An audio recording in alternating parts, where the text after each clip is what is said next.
We begin by emptying the dirty box, loading our instruments into the sink and scrubbing underwater away from ourselves to remove any blood or debris. The instruments then get loaded into our ultrasonic bath, which goes on a 6-minute cycle, and the vibrations knock off any debris from the instrument.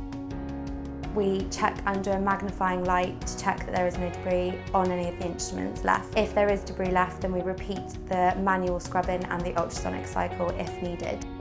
Place our instruments back onto the tray and then they're loaded into the autoclave, ready to be sterilised on the appropriate cycle.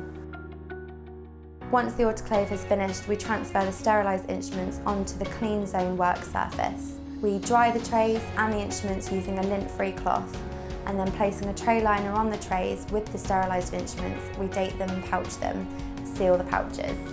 We then transfer the clean trays and instruments back to the appropriate surgery using the blue lidded clean box.